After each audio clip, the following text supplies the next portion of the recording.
বন্ধুরা, একটি সাপের বিয়ে একজন নারীর সঙ্গে হয়ে গেল। এমন কথা আপনারা কখনো শোনেননি, কিন্তু আজ আমরা আপনাদের এই সত্য ঘটনা শোনাব। একজন হাফেজে কুরআনের মেয়ের বিয়ে একটি সাপের সঙ্গে হয়ে গেল। তারপর সেই সাপ ওই মেয়ের সঙ্গে এমন কি করল যে গ্রামের লোকজন চিৎকার করে উঠল। এই ঘটনার পূর্ণ বিবরণ জানতে আমাদের সঙ্গে থাকুন। পুরনো সময়ের কথা, একটি দেশে একজন বাদশাহ বাস করতেন। তিনি ছিলেন খুবই নেক ও দয়ালু। তার কাছে কোনো কিছুর অভাব ছিল না। তার ছিল অসংখ্য বাড়ি বাংলো, গাড়ি এবং প্রচুর ধন সম্পদ। এই কারণে তিনি রাজত্ব করতেন। কিন্তু তার একটি সন্তানের অভাব ছিল।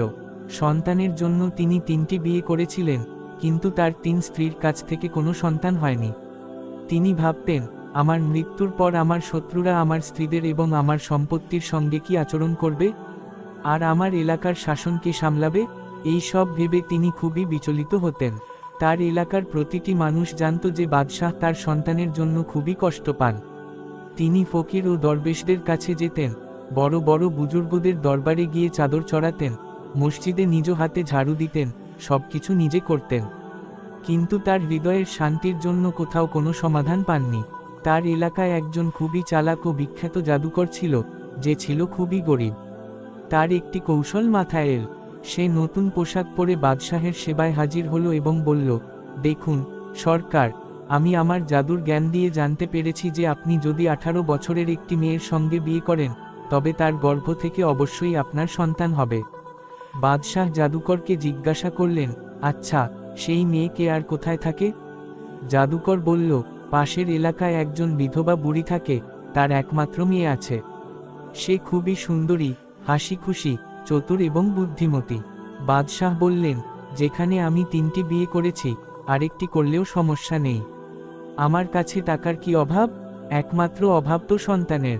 হয়তো জাদুকরের কথা সত্যি হয়ে যাবে এবং আমার বংশের একজন উত্তরাধিকারী পেয়ে যাব। তারপর বাদশাহ এই জাদুকরকে একটি মুক্তোর মালা দিলেন এবং বললেন, যদি আমার চতুর্থ স্ত্রীর গর্ভে আল্লাহ আমাকে সন্তান দান করেন, তবে আমি তোমাকে ধনী করে দেব। আর যদি এসব মিথ্যা হয়, তবে আমি তোমার চামড়া ছাড়িয়ে চিলকাকের খাবার বানিয়ে দেব। জাদুকর বলল, সরকার, আমার জান তো আপনার জন্য সবসময় হাজির। কিন্তু আমার উপর ভরসা রাখুন, আমার ভবিষ্যৎবাণী কখনো কেউ মিথ্যা প্রমাণ করতে পারেনি। আপনি একবার এই বুড়ির মেয়ের সঙ্গে বিয়ে করে আমার কথা পরীক্ষা করে দেখুন। জাদুকর এই সব কথা বাদশাহকে বোকা বানানোর জন্য বলেছিল। কারণ জাদুকর ছিল খুবই গরিব এবং দুরবস্থায় ছিল। তার নিজের চাহিদা পূরণের জন্য টাকার প্রয়োজন ছিল। এই জাদুকরের বোন ছিল ওই বিধবা বুড়ি, যে ছিল খুবই গরিব। তার একমাত্র মেয়ে ছিল, যে ছিল খুবই সুন্দরী। জাদুকর ভাবল, কেন না আমি আমার ভাগ্নির বিয়ে বাদশাহের সঙ্গে দিয়ে তার সম্পত্তির মালিক বানাই। এর ফলে আমিও টাকা পেতে থাকব। কিছুদিন পর জাদুকর বাদশাহের বিয়ে তার ভাগ্নির সঙ্গে দিয়ে দিল। বাদশাহ তার স্ত্রীকে এমন সম্মান দিলেন, যা তার স্বপ্নেও ছিল না। বাদশাহের চতুর্থ স্ত্রীর নাম ছিল নীলম। তাকে তার জাদুকর মামার সব চালবাজির কথা জানা ছিল। তাই নীলম তার ধনী স্বামীকে কখনো জানতে দেয়নি যে সে জাদুকরের ভাগ্নি এবং একটি গরিব পরিবারের মেয়ে। সে কাঁচা ঘরে বড় হয়েছিল, তাই তার স্বামীর বড় বড় প্রাসাদ দেখার খুব শখ ছিল। সে প্রতিদিন তার বাদশাহ স্বামীর একটি করে প্রাসাদ দেখত। যখন সে সব প্রাসাদ দেখে ফেলল, তখন তার স্বামী বললেন, আমার একটি প্রাসাদ আছে, যা জনবসতি থেকে দূরে। তুমি এখনো সেটি দেখোনি। এটি আমার পূর্বপুরুষরা তৈরি করেছিলেন। এটি খুবই পুরনো। এই কথা শুনে নীলম উৎসাহিত হয়ে উঠল। বাদশাহ বললেন, এই প্রাসাদে আমি তোমাকে সকালে নিয়ে যাব। সকাল হলে বাদশাহ তার স্ত্রী নীলমকে সেই পুরনো প্রাসাদে নিয়ে গেলেন। প্রাসাদটি দেখতে খুবই পুরনো ছিল। প্রাসাদে বড় বড় পুরনো গাছও ছিল। প্রাসাদের একটি কক্ষ থেকে তেলাওয়াতের আওয়াজ আসছিল। নীলম তার স্বামীকে জিজ্ঞাসা করল, এই কক্ষে কে তেলাওয়াত করছে? বাদশাহ তার স্ত্রীকে সেই কক্ষে নিয়ে গেলেন, যেখানে একজন আল্লাহর ওলি বুজুর্গ তেলাওয়াত করছিলেন। তিনি ছিলেন খুবই নেক। পুরো প্রাসাদে তিনি একাই থাকতেন। তিনি দিন রাত আল্লাহর ইবাদাতে মগ্ন থাকতেন। এই আল্লাহর ওলি দিনের বেলা এই পুরনো গাছের কাছে হাঁটতে আসতেন এবং গাছের নিচে বসে আল্লাহর ইবাদত করতেন। গাছগুলো দেখতে খুবই অদ্ভুত ছিল। নীলম তার স্বামীকে বলল, এই গাছগুলো দেখতে খুবই অদ্ভুত। এই বুজুর্গ কি এই গাছের ভয় পান না? বাদশাহ বললেন, তিনি আল্লাহর ইবাদাতে মগ্ন থাকেন। যারা আল্লাহর ইবাদত করেন, তারা কোনো কিছুর ভয় পান না। এই আল্লাহর ওলি বলেন, এই গাছের নিচে সাপের একটি বসতি আছে। কিছু সাপ এমন আছে যারা আল্লাহর অলির সঙ্গে কথা বলে এবং মানুষের রূপ ধারণ করে। এই কথা শুনে নীলম একটু ভয় পেয়ে গেল। তারপর সে তার বাড়িতে ফিরে এল। নীলমের সাহায্যে তার জাদুকর মামা এবং তার বুড়িমা, যারা বহু বছর ধরে দারিদ্র্যের জীবন কাটাচ্ছিল, এখন খুব আরামে জীবনযাপন করছিল। তাদের প্রতি রাত সবে বরাতের মতো এবং দিন ঈদের মতো কাটছিল। এভাবে নীলমের বিয়ের 2 বছর পেরিয়ে গেল, কিন্তু তাতেও বাদশাহের কোনো সন্তান হলো না। তখন বাদশাহ খুব হতাশ হলেন। একদিন রাগের মাথায় তিনি জাদুকরকে তার প্রাসাদে ডেকে বললেন, তুমি একজন মিথ্যা জাদুকর। তোমার ভবিষ্যৎবাণীও মিথ্যা প্রমাণিত হয়েছে, তাই এখন তুমি শাস্তির জন্য প্রস্তুত হও। জাদুকর বলল, সরকার, আমার মাথা কেটে আপনার পায়ে পড়লেও এর চেয়ে বড় খুশির কথা আর কি হতে পারে? কিন্তু আপনি আমার কথায় ভরসা রাখুন, আমি কোনো মিথ্যা বলিনি। এই বছরই আপনার বংশের উত্তরাধিকারী, আপনার চোখের মণি জন্ম নেবে। বাদশাহ খুশি হয়ে জাদুকরকে আরেকটি মুক্তোর হার দিলেন। জাদুকর হার নিয়ে তার বুড়ি বোনের কাছে গেল এবং বলল, কয়েকদিনের মধ্যে তুমি এটা প্রচার করো যে আমার মেয়ে নীলম, বাদশাহের সবচেয়ে ছোট স্ত্রী, মা হতে চলেছে। বুড়ি বলল, এই কথা প্রচার করা কোনো বড় কথা নয়, কিন্তু এই মিথ্যা কথা সামলানো খুবই কঠিন। এর পরিণাম খুব খারাপ হবে। জাদুকর বলল, বোন, তুমি চিন্তা করো না। তোমার এই জাদুকর ভাই কোন দিন কাজে আসবে? আমি সব সামলে নেব। আমি এমন একটি কৌশল করব যে আমরা দুজনেই আরামের জীবন কাটাতে পারব। তারপর জাদুকরের বুড়ি বোন কয়েকদিনের মধ্যে এই কথা প্রচার করল যে নীলম মা হতে চলেছে এবং বাদশাহের সবচেয়ে ছোট স্ত্রী বংশের উত্তরাধিকারী দিতে চলেছে। বাদশাহ খুশি হয়ে গরিব ও মিসকিনদের মাঝে অনেক কিছু বিতরণ করলেন এবং জাদুকরকে ডেকে অনেক পুরস্কার দিলেন। জাদুকর বাদশাহকে বলল, সরকার, আমি আপনাকে একটি কথা বলতে চাই। আমার জাদুর মাধ্যমে জানতে পেরেছি যে আপনার ঘরে একটি সুন্দর শাহজাদার মতো ছেলে জন্ম নেবে, কিন্তু তার জন্মের পর 19 বছর আপনার উপর খুব কঠিন সময় যাবে। বাদশাহ বললেন, তোমার কথার মানে আমি বুঝলাম না। জাদুকর বলল, আপনার বংশের চোখের মণি যদি তার মা ও নানির বাইরে অন্য কেউ দেখে, তবে আপনার শাহজাদা ছেলে মূর্তি হয়ে যাবে অথবা মারা যাবে। এই কথা শুনে বাদশাহের হাসিমুখ মুহূর্তে মলিন হয়ে গেল, তার কণ্ঠ যেন আটকে গেল। তিনি খুবই বিচলিত হলেন। জাদুকর আরও বলল, সরকার, এটা কি খুশির কথা নয় যে আপনার বংশের উত্তরাধিকারী জন্ম নিচ্ছে? আপনি যদি তাকে না দেখেন, তাতে কোনো বড় কথা নেই। যখন সে 19 বছরের হবে, তখন তার বিয়ে দিয়ে দিন, কিন্তু আপনি তার বরযাত্রায় অংশ নেবেন না। যখন সে বিয়ে করে তার বউকে নিয়ে বাড়িতে আসবে, তখন আপনি আপনার ছেলে ও বউয়ের মুখ একসঙ্গে দেখে নেবেন।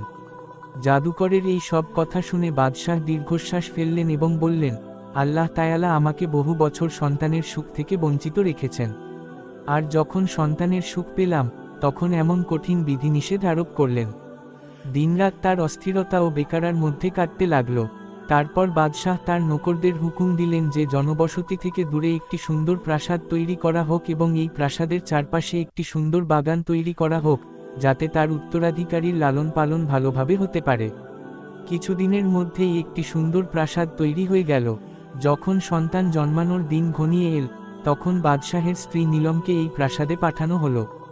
নীলমের দেখাশোনা ও হেফাজতের জন্য তার বুড়ি মাকে নিযুক্ত করা হলো, যাতে কোনো অপরিচিত নারীর দৃষ্টি শিশুর উপর না পড়ে। যখন দিন পূর্ণ হল, জাদুকরের বোন তার ভাইয়ের সঙ্গে পরামর্শ করল। এই 2 ভাই বোন একজন নৌকরের মাধ্যমে বাদশাহকে জানালো যে তার একটি ছেলে জন্মেছে। বাদশাহের খুশির সীমা ছিল না। তিনি তার এলাকায় প্রচুর মিষ্টি বিতরণ করলেন। প্রতিটি ঘরে উৎসব পালিত হলো। তার দেশের প্রতিটি এলাকার প্রতিটি মানুষ খুবই খুশি ছিল। বাদশাহ তার এলাকায় অনেক খেল তামাশার আয়োজন করলেন। আল্লাহর ওলিদের ডেকে তার ছেলের দীর্ঘায়ুর জন্য অনেক দোয়া করা হলো। বহুদিন ধরে গরিব ও মিসকিনদের খাওয়ানো হলো। অনেক মানুষের চাহিদা পূরণ করা হলো। কয়েদিদের মুক্তি দেওয়া হলো। উচ্চপদস্থদের পদমর্যাদা বাড়িয়ে আরও উন্নত করা হলো। জাদুকর এই সব দেখে তার চালবাজি ও চতুরতার জন্য খুব গর্ব অনুভব করছিল যে, আমি কত সহজে এই দেশের বাদশাহকে বোকা বানিয়ে দিয়েছি।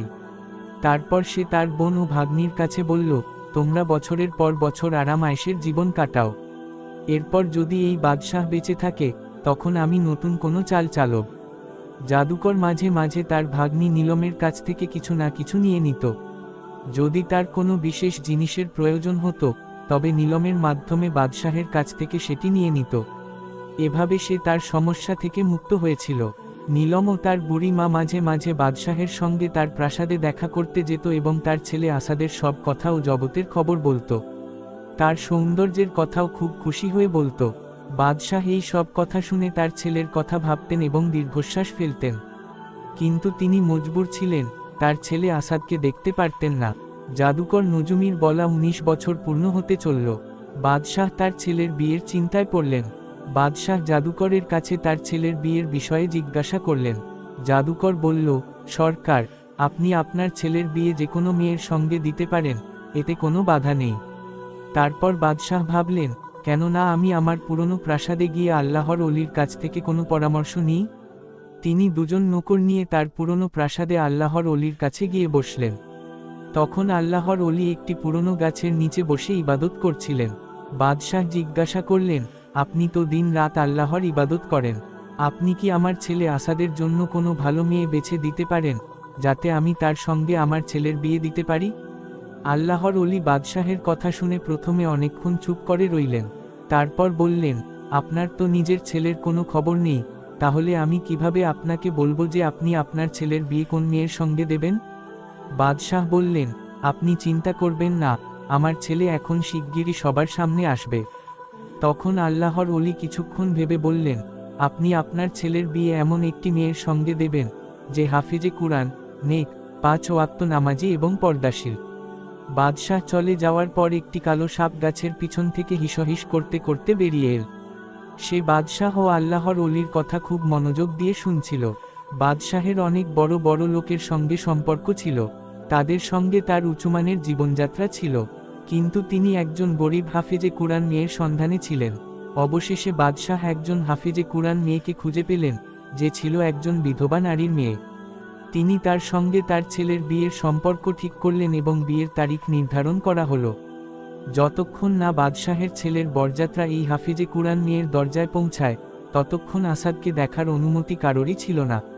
তাই তার মা ও নানি দুজনেই তাকে দুলহা সাজাচ্ছিল। বাদশাহের প্রাসাদে বরযাত্রার জন্য প্রস্তুতি চলছিল। জাদুকরের বুড়ি বোন তার ভাইকে বলল, বরযাত্রা যাওয়ার সময় হয়ে গেছে, এখন আমরা দুলহা কোথা থেকে আনব? জাদুকর বলল, প্রিয় বোন, তুমি এই প্রাসাদে বহু বছর আরাম আয়েশের জীবন কাটিয়েছ, মজাও করেছ, এখন এই মুশকিলটাও সহ্য করো। আমি তো চুপচাপ কোথাও পালিয়ে যাব। এই কথা শুনে বুড়ির পায়ের নিচ থেকে মাটি সরে গেল, তার মুখ শুকিয়ে গেল। সে বলল, হায় হায়, বাদশাহ আমাদের হাড়গোড় ভেঙে চিলকাকের খাবার বানিয়ে দেবে। হে নিষ্ঠুর, তুই কি আমাদের জাহান্নামে ঠেলে দিচ্ছিস? তোর কি লজ্জা নেই? জাদুকর বলল, দেখো বোন, এই ভাই তো তোমাকে এতদিন জান্নাতে রেখেছিল, এর প্রতিদান তুমি আমাকে এই কথা বলছো? বোন বলল, মনে রাখিস, যদি তুই আমাদের এই অবস্থায় ফেলে যাস, তবে তোর কখনো ক্ষমা হবে না। তুই আমাদের জঙ্গলে সিংহের কাছে ফেলে চলে যাচ্ছিস। বাদশাহের স্ত্রী নীলমও এই দুজনের কথা শুনছিল। তারপর মামিয়ে দুজনে একে অপরের সঙ্গে জড়িয়ে খুব কাঁদতে লাগল। জাদুকর নীলমও তার মাকে দেখে কখনো হাসছিল, কখনো গুনগুন করছিল। যখন মামিয়ে কাঁদতে কাঁদতে হেঁচকি বাঁধল, তখন জাদুকর বলল, কান্না করে কিছু হবে না, আমার সঙ্গে এসো, আমি তোমাদের বলছি পরবর্তীতে কি করতে হবে। তার কথা শুনে মামিয়ের প্রাণে প্রাণ এল। সে তাদের নিয়ে অন্য একটি কক্ষে গেল এবং বলল, দেখো, আমি ১৯ বছরের সমান একটি মূর্তি বানিয়ে এনেছি। এই মূর্তিটি পালকিতে রাখো। রাতের বেলা যখন বরযাত্রা থামবে, তখন তোমরা দুজনে পালকি থেকে দূরে সরে যাবে। আর সকাল হলে প্রচার করবে যে আসাদকে কেউ রাতের বেলা লুকিয়ে দেখে ফেলেছে, তাই সে মূর্তি হয়ে গেছে। এভাবে আমরা সবাই বেঁচে যাব। তারা দুজনেই এই সব কথা বুঝে ফেলল। তারপর খুশি হয়ে মূর্তিটিকে বিয়ের পোশাক পরাল, সাজসজ্জা করল, ফুলের মালা পরাল এবং পালকিতে এক জায়গায় বসিয়ে নিজেরাও পালকিতে বসে পড়ল। তারা পালকির পর্দা তুলে নৌকরদের ডেকে বলল, পালকি তুলে বাইরে নিয়ে যাও। বাইরে গিয়ে বড় ধুমধামে আতশবাজি হচ্ছিল। এই আতশবাজি দেখে দুটি সাপ বেরিয়ে এল এবং পালকির পিছনে পিছনে চলতে লাগল। পিছনে বড় বড় হাতির উপর সৈন্য ও সর্দাররা বসেছিল। এই রাতটি বড় উৎসাহ ও উদ্দীপনার সঙ্গে চলছিল। বরযাত্রা চলতে চলতে রাতে সেই জায়গায় পৌঁছালো, যেখানে তারা আগে থেকে ব্যবস্থা করে রেখেছিল। সেখানে সবাই বসে খাওয়া দাওয়া করল এবং খুব মজা করল। এভাবে যখন অনেক রাত হলো, তখন সবাই ঘুমাতে চলে গেল। তখন তাদের পালকি শিশু গাছের নিচে থামানো হলো। বুড়ি সবাইকে বলে দূরে সরিয়ে দিল যে আসাদের তাজা হাওয়ার প্রয়োজন। কেউ পালকির কাছে আসবে না। যদি কারো দৃষ্টি আসাদের উপর পড়ে, তবে তার জন্য দায়ী তোমরা নিজেরাই হবে। যখন সবাই নিজ নিজ জায়গায় গিয়ে ঘুমিয়ে পড়ল, তখন বুড়িও চুপচাপ একটি কক্ষে গিয়ে ঘুমিয়ে পড়ল। এই যুগে বলা হয়, যখন সাপ 100 বছরের হয়, তখন সে তার রূপ বদলাতে পারে এবং কথাও বলতে পারে। যখন দুটি সাপ পুরনো প্রাসাদ থেকে বরযাত্রার পিছনে পিছনে এসেছিল, তখন তারা শিশু গাছের উপর বসেছিল এবং নিজেদের মধ্যে কথা বলছিল। নাগ নাগিনকে বলল, তুমি এই বরযাত্রা দেখেছ? সে বলল, হ্যাঁ, আমি দেখেছি। নাগ বলল, এই বরযাত্রা নকল। এই পালকিতে দুলহার বদলে একটি মূর্তি রাখা আছে। আর এই বুড়ি সকাল হতেই কান্নাকাটি শুরু করবে যে দুলহাকে কেউ দেখে ফেলেছে, তাই সে মূর্তি হয়ে গেছে। এই পুরো প্রতারণার পিছনে একজন জাদুকরের হাত আছে। তারপর সে বলল, এই খেলা থেকে তাদের মুক্তি মিলবে। আর বাদশাহ তখন এই সত্য বুঝতে পারবেন এবং তাকে বড় ধাক্কা লাগবে। তারপর তার জান চলে যাবে। নাগিন বলল, কি, বাদশাহ তার ছেলেকে দেখেননি? নাগ বলল, এটাই তো তাদের সব প্রতারণা। বাদশাহের জানাই নেই যে তার কোনো ছেলে জন্মায়নি, তার কোনো সন্তানই নেই। তখন নাগিনের বাদশাহের উপর খুব মায়া হলো। নাগ ও নাগিনও বহু বছর ধরে সেই পুরনো প্রাসাদে থাকত। নাগিন বলল, এই প্রতারকদের তো কিছুই করা যায় না, বাদশাহের জান মাঝখানে চলে যাবে। নাগ কিছুক্ষণ ভেবে বলল, এই মানুষের জান বাঁচানো যায়, যদি আমি 19 বছরের ছেলে হয়ে তার পালকিতে বসি। নাগিন বলল, যখন বুড়ি তোমাকে দেখবে, তখন সে কি বলবে? নাগ বলল, সে তো আগেই অনেক প্রতারণা ছড়িয়েছে। যখন সে একটি জীবন্ত ছেলেকে দেখবে, তখন সে হতবাক হয়ে যাবে। যদি সে বলে তুমি কে, তবে আমি বলবো, যদি তুমি সত্যি হও, তবে আসল আসাদকে এনে দেখাও। নাগিন বলল, সেসব ঠিক আছে, কিন্তু এরপর তুমি কি করবে? নাগ বলল, আমি দুলহা হয়ে বাদশাহের বউকে নিয়ে যাব। তারপর যে কোনো উপায়ে 1 সপ্তাহ পর তোমার কাছে ফিরে আসব। নাগিন বাদশাহের জন্য রাজি হলো, কিন্তু বলল, আমি তোমাকে একটি শর্তে যেতে দেব যে তুমি 1 সপ্তাহের মধ্যে আমার কাছে ফিরে আসবে। নাগ বলল, হ্যাঁ, আমি অবশ্যই ফিরে আসব। তারপর নাগ তার চেহারা বদলালো। সে একটি 19 বছরের সুন্দর ছেলে হয়ে পালকিতে বসল এবং মূর্তিটি ঝোপের মধ্যে ফেলে দিল।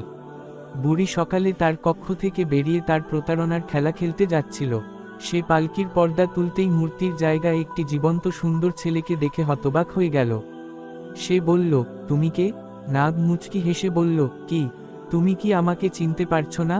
আমি এই বরযাত্রার দুলহা। আমার কি দরকার ছিল যে তুমি দুলহা ছাড়া বরযাত্রা নিয়ে যাচ্ছিলে? এখন আল্লাহর শুকরিয়া আদায় করো যে তোমরা একটি জীবন্ত, সুস্থ দুলহা পেয়ে গেছো। কিছুক্ষণ ভেবে বুড়ি বলল, ঠিক আছে, আমার কথা ঠিক থাকবে। এই ছেলেকেই দুলহা বানিয়ে নিয়ে যাচ্ছি। তারপর বরযাত্রা গরিব হাফেজে কুরআন মেয়ের দরজায় পৌঁছালো। একদিন বরযাত্রাকে আতিথেয়তা দেওয়া হলো। পরের দিন নিকাহ পড়ানো হলো। বিধবা নারী তার সামর্থ্য অনুযায়ী তার মেয়েকে কিছু কাপড়ও উপহার দিল। এবং এই শান শৌকতের সঙ্গে বরযাত্রা ফিরে গেল। এই 19 বছর বাদশাহ কিভাবে কাটিয়েছেন, তা কেবল তিনিই জানেন। এই 19 বছরের অপেক্ষার এই দিনটি তার জন্য খুবই অস্থিরতার দিন ছিল। তিনি খুবই উৎকণ্ঠায় বরযাত্রার অপেক্ষা করছিলেন। অবশেষে বরযাত্রা প্রাসাদের দরজায় পৌঁছালো।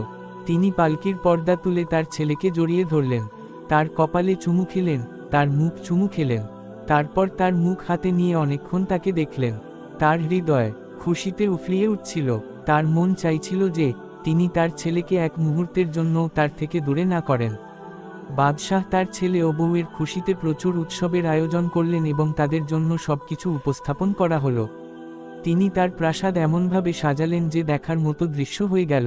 বাদশাহ তার বউ ও ছেলের জন্য অনেক নৌকর ও দাসী নিয়োগ করলেন। যখন নাগ মানুষের দুনিয়ায় এত আরাম আয়েশ দেখল, তখন সে তার আগের জীবন ভুলে গেল। যখন তার নাগিনের কথা মনে পড়ত, তখন সে ভাবত সে যেভাবেই হোক তার দিন কাটিয়ে দেবে। অন্যদিকে নাগিন তার নাগের জন্য অপেক্ষা করতে করতে ক্লান্ত হয়ে গেল। সে সিদ্ধান্ত নিল যে সে তার নাগের সন্ধানে যাবে এবং তাকে তার প্রতিশ্রুতি মনে করিয়ে দেবে। তারপর সে তার কুম্ভের সব নাগ নাগিনকে জড়ো করে বলল, আমি আমার নাগের খোঁজে যাচ্ছি। তোমরা সবাই আমাকে মানুষের দুনিয়ায় যাওয়ার অনুমতি দাও। সে তার কুম্ভ থেকে বিদায় নিয়ে তার খোঁজে বেরিয়ে পড়ল। অবশেষে সে নাগের প্রাসাদে পৌঁছালো। নাগিন দিনভর প্রাসাদের বাগানে লুকিয়ে ছিল এবং রাত হতেই দরজায় গেল। কিন্তু প্রাসাদে ঢোকার সব পথ বন্ধ ছিল। সে খুবই বিচলিত হলো, কিন্তু কোনো পথ পেল না যে সে ভিতরে ঢুকতে পারে। অবশেষে মজবুর হয়ে একটি বাগানে লুকিয়ে রইল। সকালে একজন খাদিম প্রাসাদের দরজা খুলল। সে উৎকণ্ঠায় ভিতরে ঢুকল। তখন একজন খাদিম তাকে দেখে ফেলল এবং সাপ সাপ বলে চিৎকার করে তার পিছনে দৌড়াল। এই শোরগোল শুনে আরও অনেক খাদিম এল। সবাই মিলে নাগিনকে ঘিরে ফেলল। নাগিন খুব রেগে গেল এবং দুজন খাদিমকে দংশন করল। কিন্তু একা এত খাদিমের সঙ্গে কিভাবে মোকাবিলা করবে? বেচারার মুখ চূর্ণ হয়ে গেল। যখন আসাদ কক্ষ থেকে বেরিয়ে এল, তখন সে বলল, এটা কি তামাশা? তোমরা সবাই সকাল সকাল কি শোরগোল করছো? দুজন খাদিম হাত বেঁধে বলল, ছোট সরকার, একটি সাপ বাগান থেকে বেরিয়ে প্রাসাদে ঢুকে পড়েছিল। এটি দুজন খাদিমকে দংশন করেছে, কিন্তু বাকি খাদিমরা মিলে এই সাপের মুখ চূর্ণ করেছে। ছোট সরকার আসাদ দৌড়ে মৃত সাপটি দেখতে গেল। তার চোখে পানি এসে গেল। নাগিনের মৃত্যু এবং তার প্রতিশ্রুতিভঙ্গের কথা মনে পড়ায় তার হৃদয় বড় ধাক্কা লাগল। সে অনেকক্ষণ কাঁদতে থাকল। তার স্ত্রী ও বাবা তার এই উদাসী ও কান্নার কারণ জিজ্ঞাসা করলেন, কিন্তু সে তাদের কিছুই বলল না। সে এই দুঃখ নিয়ে আল্লাহর অলির কাছে কাঁদতে কাঁদতে গেল। আল্লাহর অলির কাছে গিয়ে সে মানুষের রূপ ধারণ করল এবং বলল, আমার স্ত্রী নাগিন মারা গেছে। যেমন আপনি জানেন, যদি নাগ নাগিনের মধ্যে একজনকে মেরে ফেলা হয়, তবে অপরজন অবশ্যই তার প্রতিশোধ নেয়। যদি আমি এই খাদিমদের কাছ থেকে প্রতিশোধ নিই, তবে আমার স্ত্রী ও বাদশাহ জানতে পারবে যে আমি একটি সাপ এবং আমি বাদশাহের ছেলে নই। আল্লাহর অলি বললেন, আমি জানি তুমি মানুষ নও এবং এই বাদশাহের কোনো সন্তান নেই। তুমি এই হাফেজে কুরআন মেয়ের সঙ্গে বেশি দিন মিথ্যা বলতে পারবে না। একদিন তাকে সবকিছু জানাতে হবে। যে মরে গেছে, তার জন্য দুঃখ করো না। যে এই দুনিয়া থেকে চলে গেছে, সে কারো আপন হয় না, এমনকি সে নিজের সন্তান হলেও। যদি তুমি তোমার সাপের জীবনে ফিরে যাও, তবে তোমার নতুন বউ তোরপাতে তোরপাতে মারা যাবে। আর যেদিন তোমার সত্য সবার সামনে আসবে, তখন তুমি সাপের দুনিয়াকে চিরতরে বিদায় বলবে। তোমার হাফেজে কুরআন স্ত্রী তোমার দীর্ঘ জীবনের জন্য অনেক দোয়া করে। তুমি এই জীবনে মনোযোগ দাও। নাগ আল্লাহর অলির কথা শুনে তার প্রাসাদে ফিরে এল। ফিরে এসে তার মনে হলো, যদি আমার কুম্ভের লোকেরা আমার নাগিন স্ত্রীর মৃত্যুর খবর পায়, তবে তারা আমার এই স্ত্রীর শত্রু হয়ে যাবে এবং তাকে আমার নাগিনের হত্যাকারী মনে করে একদিন না একদিন তাকে মেরে ফেলবে। এই ভেবে সে খুবই অস্থির হয়ে পড়ল। অনেক ভেবে সে তার স্ত্রীর কাছে গিয়ে বলল, আমি তোমাকে কিছু উপদেশ দিচ্ছি, এগুলো সবসময় মনে রাখবে। স্ত্রী বলল, আপনি আমাকে বলুন, আমি সবসময় এগুলো মেনে চলব। নাগ বলল, কাচের চুড়ি পরা, মটরশুঁটি খাওয়া, গোয়ালিনীর কাছ থেকে দুধ নিয়ে খাওয়া এবং ফুলের মালা পরা আমাদের রীতি নয়, তাই এগুলো থেকে বিরত থাকবে। স্ত্রী প্রতিশ্রুতি দিল, আপনি আমার উপর ভরসা রাখুন, আমি এই কথাগুলো সবসময় মনে রাখব এবং এগুলো থেকে বিরত থাকব। কিছুদিন পর একজন চুড়ি বিক্রেতা নারী এল এবং তার চুড়ির খুব প্রশংসা করতে লাগল। বেগম চুড়ি দেখে বলল, চুড়িগুলো খুব ভালো, কিন্তু আমি কি করব? কাচের চুড়ি পরা আমাদের রীতি নয়। এই কথা শুনে চুড়ি বিক্রেতা অবাক হয়ে গেল এবং বলল, যদি কাচের চুড়ি পরা আপনার রীতি না হয়, তবে আপনার স্বামীর কাছে জিজ্ঞাসা করুন তার জাত কি। রাতে বেগম তার স্বামীর কাছে জিজ্ঞাসা করল, আমাকে বলুন, আপনার জাত কি? সে বলল, আমার জাত জানতে চাইলে তুমি সবসময় পস্তাবে। তার বেগম চুপ হয়ে গেল। কিছুদিন পর একজন মালিন ফুলের মালা ও মটরশুঁটি বিক্রি করতে এল এবং বেগমের কাছে এগুলোর খুব প্রশংসা করতে লাগল। বেগম বলল, ফুলের মালা পরা এবং মটরশুঁটি খাওয়া আমাদের খানদানের রীতি নয়। এই কথা শুনে মালিন অবাক হয়ে গেল এবং বলল, বেগম, ফুলের মালা পরা এবং মটরশুঁটি খাওয়া যদি আপনার রীতি না হয়, তবে আপনার স্বামীর কাছে জিজ্ঞাসা করুন তার জাত কি। রাতে বেগম আবার তার জাত জিজ্ঞাসা করল। সে বলল, বেগম, আমার জাত জানতে চাইলে তুমি খুব পস্তাবে। এক সপ্তাহ পর একজন গোয়ালিন এল এবং তার দুধের খুব প্রশংসা করতে লাগল। কিন্তু বেগম তাকেও বলল, দুধ খাওয়া আমাদের রীতি নয়। গোয়ালিন অবাক হয়ে বেগমের মুখের দিকে তাকিয়ে বলল, বেগম সাহিবা, তাহলে বলুন আপনার স্বামীর জাত কি? এবার হাফেজে কুরআন মেয়ে অবাক হয়ে গেল। রাতে সে তার স্বামীর কাছে বলল, আপনি আমাকে কেন আপনার জাত বলছেন না? আজ আমি জেনেই ছাড়ব। সে বলল, আমার জাত জিজ্ঞাসা করো না, তাহলে তুমি খুব পস্তাবে এবং ক্ষতি ভোগ করবে। হাফেজে কুরআন মেয়ে বলল, আমাকে যত ক্ষতিই হোক, আমি আপনার জাত জেনে ছাড়ব। নাগ খুব বিচলিত হলো এবং বলল, যদি তোমার এই জেদই থাকে তবে সকালে আমার সঙ্গে পুরনো প্রাসাদে চলো, যা অনেক দূরে। সেখানে আমি তোমাকে বলবো আমার জাত কি। হাফেজে কুরআন মেয়ে কোনো রকমে রাত কাটালো। তারপর সকাল হতেই তারা পুরনো প্রাসাদে পৌঁছালো। পুরনো প্রাসাদে পৌঁছে তার স্বামী বলল, বেগম, আমি আরেকবার বলছি, আমার জাত জিজ্ঞাসা করো না। তুমি খুব পস্তাবে। কিন্তু তার স্ত্রী বলল, না, আমি আজ জেনেই ছাড়ব। তার স্বামী তাকে একটি খুব পুরনো ঘন গাছের কাছে নিয়ে গেল। গাছের শিকড়ের কাছে ছোট বড় গর্ত ছিল। তার স্বামী কাপড় খুলে সেই গর্তের কাছে দাঁড়িয়ে বলল, আমি আরেকবার বলছি, আমার জাত জিজ্ঞাসা করো না। তুমি পস্তাবে। বেগম বলল, এটা কি অদ্ভুত মজা! বারবার তুমি আমাকে একই কথা বলছো। তবু আমি জিজ্ঞাসা করব, তোমার জাত কি? নাগ তার হাফেজে কুরআন স্ত্রীর জেদে মজবুর হয়ে গেল। হঠাৎ সে মানুষ থেকে সাপ হয়ে গেল এবং রেঙ্গতে লাগল। তার স্ত্রীর হৃদয় এত জোরে ধড়কতে লাগল যে সে ভুলে গেল যে তার স্বামী একটি কালো সাপ। তার হৃদয়ে এই ভাবনা জাগল যে, যাই হোক, এ আমার স্বামী, আমি তার সঙ্গ ত্যাগ করব না। সে তার রেঙ্গতে থাকা স্বামীকে, যে সাপ হয়ে গেছে, ধরতে চাইল। কিন্তু সে দ্রুত একটি গর্তে মুখ ঢুকিয়ে তাতে অদৃশ্য হয়ে গেল। যখন সে কোথাও নাগকে দেখতে পেল না, তখন তার স্ত্রীর পা মাটিতে ঠিক থাকছিল না। সে এদিক ওদিক ঘুরছিল এবং তার জেদের জন্য হৃদয় হৃদয় পস্তাচ্ছিল। সে কাঁদতে কাঁদতে তার স্বামী অর্থাৎ নাগের খোঁজে চলতে লাগল। একটি বাড়ি দেখা গেল। সে সেই বাড়িতে ঢুকল। বাড়িটি খুব বড় ছিল না। সে দ্রুত পার হয়ে অন্য দিকে পৌঁছাল। সেখানে হালকা নীল নীল আলো ছিল। হাফেজে কুরআন মেয়ে হাঁটতে হাঁটতে ক্লান্ত হয়ে গিয়েছিল। সে কিছুক্ষণের জন্য দম নিল এবং আবার নাগের খোঁজে রওনা হলো। তার স্বামী তার থেকে বিচ্ছিন্ন হয়ে কোথায় গেল? সে এখন কোন জায়গায় মিলবে? যদি না মেলে, তবে সে কি করবে? এই ধরনের চিন্তা তার হৃদয়ে জাগছিল। সে পড়ে যাচ্ছিল, উঠে যাচ্ছিল, যেদিকে মুখ তুলছিল সেদিকে চলছিল। বারবার তার মনে হচ্ছিল, কেন সে তার স্বামীর জাত জিজ্ঞাসা করল? যখন সে বলছিল, আমার জাত জিজ্ঞাসা করো না, পস্তাবে, তখন আমি তার কথা কেন মানলাম না? অবশেষে সে একটি কুয়োর কাছে পৌঁছালো। কুয়োর পাড়ে বসে থাকা কিছু মেয়ে বারবার পানি ভরতে আসছিল। তাদের মধ্যে প্রত্যেক মেয়ে ছিল খুব সুন্দরী, কিন্তু তাদের চোখ ছিল খুব অদ্ভুত। প্রত্যেক মেয়ের কণ্ঠ ছিল মিষ্টি ও সুরেলা, কিন্তু কারো হাতে চুড়ি ছিল না, নাক কানে কোনো গহনা ছিল না। তারা নিজেদের মধ্যে কথা বলছিল এবং হাফেজে কুরআন মেয়েকে এক নজর দেখে চলে যাচ্ছিল। তারপর কিছুক্ষণ পর আবার পানি ভরতে আসছিল। অবশেষে হাফেজে কুরআন মেয়ে জিজ্ঞাসা করল, তোমরা এত পানি কোথায় নিয়ে যাচ্ছ? একটি মেয়ে উত্তর দিল, আমাদের মামা মানুষ হয়ে মানুষের মধ্যে চলে গিয়েছিলেন।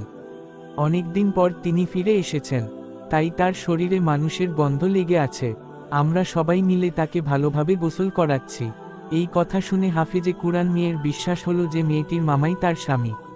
সে মেয়েদের দৃষ্টি এড়িয়ে তার আঙুল থেকে একটি আংটি খুলে চুপি চুপি মেয়েটির পানিতে ফেলে দিল। তার স্বামী একটি পাথরে শুয়েছিল। মেয়েরা তার শরীরে সুগন্ধি সাবান ঘষছিল এবং আতর ছিটাচ্ছিল। কিছু ছেলে হাত দিয়ে তার শরীর ঘষছিল। পানি নিয়ে যাওয়া মেয়েরা বারবার তার উপর পানি ঢালছিল। যখন নাগের ভাগ্নি তার মটকার পানি তার উপর ঢালল, তখন হাফেজে কুরআন মেয়ের আংটি পাথরের সামনে পড়ে গেল। সে আংটিটি দেখেই চিনে ফেলল যে এটি তার স্ত্রীর আংটি। সে তার ভাগ্নির কাছে জিজ্ঞাসা করল, তোমার মটকায় এই আংটি কোথা থেকে এল? সে অবাক হয়ে আংটির দিকে তাকিয়ে বলল, আমার তো কোনো খবর নেই। আমার মটকায় এই আংটি কোথা থেকে এল? নাগ বলল, কুয়োর কাছে কি কোনো নারী ছিল না?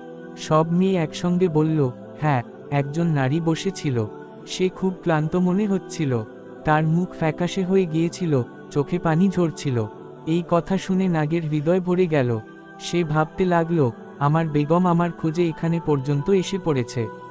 তার হৃদয় কি অবস্থা হচ্ছে?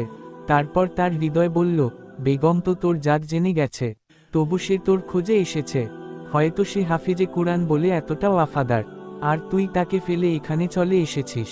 ওহে বেমূর্বত, ওঠ এবং তার ভাঙা হৃদয়কে সান্ত্বনা দে। সে পাথর থেকে উঠে দ্রুত কুয়োর কাছে দৌড়ে গেল। সে দেখল, কুয়োর পাশে তার বেগম বসে আছে, যেন কোনো চিন্তায় ডুবে গেছে। তার মলিন মুখ দেখে নাগের হৃদয় আর নিয়ন্ত্রণে রইল না। সে তৎক্ষণাৎ তার রূপ পাল্টে মানুষ হয়ে তার সামনে দাঁড়ালো। বেগমের দৃষ্টি তার উপর পড়তেই তার বড় বড় কালো চোখে মোটা মোটা অশ্রু ভরে গেল। সে টকটকি বেঁধে তার মুখ দেখতে লাগল। নাগ তার এই অবস্থা দেখে বলল, বেগম, আমি। কিন্তু সে চুপ রইল। নাগ তার স্ত্রীকে নিয়ে তার কুম্ভে ফিরে এল এবং সবাইকে সম্বোধন করে বলল, এই নারীর সঙ্গে যখন আমার বিয়ে হয়েছিল তখন সে জানত না যে আমি একটি সাপ। পরে যখন সে জানল যে আমি মানুষ নই, একটি সাপ, তবু সে আমাকে আগের মতোই ভালোবাসে এবং আমার খোঁজে এখানে পর্যন্ত চলে এসেছে। যদি আপনারা সবাই আমাকে তার সঙ্গে থাকার অনুমতি দেন তবে আমি তার সঙ্গে চলে যাব। তার স্বামী আরও বলল, আমার নাগিন তো মারা গেছে, তাই আমার পক্ষে একা থাকা মুশকিল। আমি মানুষের দুনিয়ায় গিয়েছি, তাই জেনেছি মানুষও ওয়াফাদার হয়। যেমন আমাদের কুম্ভে আপনারা সবাই জানেন, পুরনো প্রাসাদের বাইরে গাছের কাছে একজন আল্লাহর ওলি থাকেন, যিনি সবসময় আল্লাহর ইবাদাতে মগ্ন থাকেন। তিনিও মানুষ। তিনি আমাদের অনেকবার দেখেছেন, কিন্তু আমাদের কোনো কষ্ট দেননি। তিনি আমাকে বলেছিলেন, যদি তোমার বিয়ে হাফেজে কুরআন মেয়ের সঙ্গে হয় তবে তুমি চিরকাল মানুষের দুনিয়ায় থাকতে পারবে। আর আমার বেগম আলহামদুলিল্লাহ হাফেজে কুরআন। যদি আমি তার সঙ্গে মানুষের দুনিয়ায় চলে যাই তবে তার জীবনও হাসি খুশিতে কাটবে।